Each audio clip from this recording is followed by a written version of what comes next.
God in the gaps. We used to use God to explain. Well, first let me say what I'm doing here. His first question talks about something called God in the gaps, so I'm going to go over what that is here, right? We used to use God to explain things we didn't understand. Weather, natural disasters, disease, the sky, etc. Many religions did this. Christians would admit that throughout history, no matter what your religious beliefs are, throughout history, some religions, they did this. They used gods and super-duper beings to explain things they didn't understand, but now we do understand a lot of them. We had gaps in our knowledge, and so we shoved God in that gap. This idea is called God in the gaps, at least in Philos71's video. I didn't really research the original source of this, so it really doesn't matter. But this is, what I'm familiar with, and this pretty much gives you enough background information to know what I'm talking about when I address this first question. As our knowledge of the universe gets bigger and bigger, God is, sort of, getting smaller and smaller. He used to cause the weather, now he just gives us morals. And someday, maybe nothing, if the scientist's optimism rings true. Similarly, the more educated you are in the sciences, the less likely that you believe in God. This is a fact you can look up. This statistic is true. It's kind of funny. So maybe we're already there as far as God being small. It's just not everyone knows the knowledge that we do have yet. Anywho, let's look at Philos71's question number 1. He asks us, are scientists using chance in the gaps? Instead of God in the gaps, chance in the gaps. He says that scientists are just as guilty of a kind of God in the gaps tendency as Christians, but with chance instead of God. We know he must be trying to show that God exists, i.e. Christianity is true. Somehow, we already figured out that's what he ultimately is doing, assuming he's not just spouting off irrelevant nonsense. But even then, I'm not sure what he's trying to prove. Even if he were right about this claim that scientists are guilty of chance in the gaps, it doesn't really provide evidence for the existence of God, does it? For instance, is he showing that God in the gaps is actually okay because scientists do it too? That wouldn't work because that'd be two wrongs making a right. That's wrong.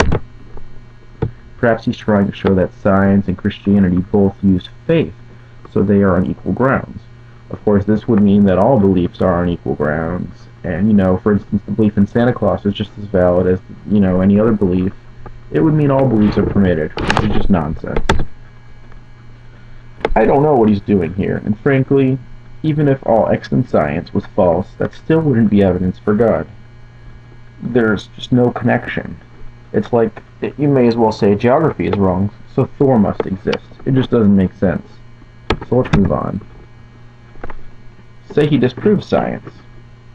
Is that evidence that an invisible moon exists? No. It's not evidence for anything's existence. It would be a big, I don't know. This would be a big, I don't know, therefore God, which simply doesn't follow. Because if it did, again, you could just be saying, I don't know, therefore X, where X could be anything. So let's look at his question number 2. Maybe question number 2 is better. Why should there be something instead of nothing? Again, we need to keep in mind, he's ultimately using this pattern. Something, therefore God exists. He doesn't outright say it, but for him to be doing anything, that, according to what he says, that must be what he's doing, because he's saying, these are the reasons that I just can't be an atheist. So let's look at this. He must be saying that existence has a reason, and that reason can only be God. That's the only way I can take what he's saying with why should there be something instead of nothing with regard to that question, should stump atheists and yet favor theism. I think what he's saying there, again, you have to really bring his argument out to the open, because otherwise he's really only saying nonsense. But if you try to read him charitably, I think this is what he's getting at. He's saying these two claims. And you can see why he disguises them, because when you bring them out in the open, you're like, hey, I really don't believe that. Like, that's not really guaranteed. He says, there must be a reason for existence, and that reason must be God. I don't buy either of these. Do you? Existence doesn't have to have a reason. Maybe we want there to be a reason. You know?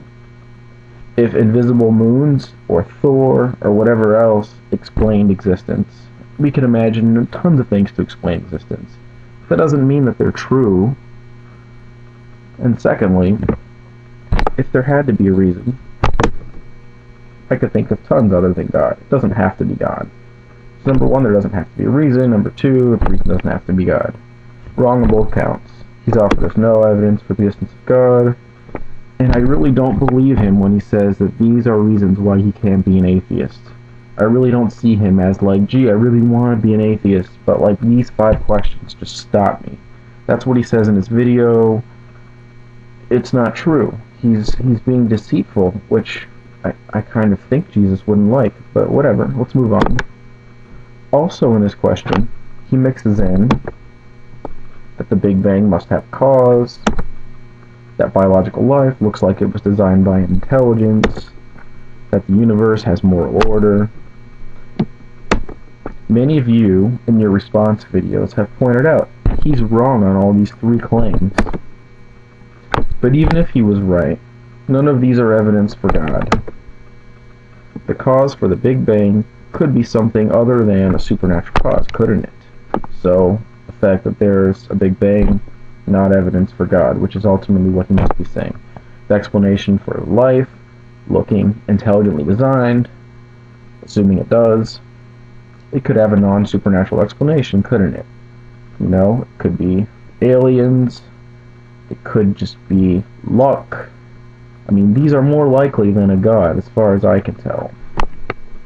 And again, use your imagination, you can think of more. The universe appearing to we humans to have moral order, assuming it did, could have a non-supernatural explanation, couldn't it?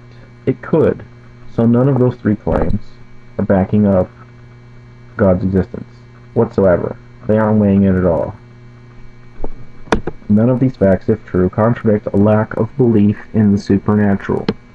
So while we haven't proved atheism here, what we have proved is that his arguments have not affected atheism in the slightest, which is the opposite of what he claims that they do.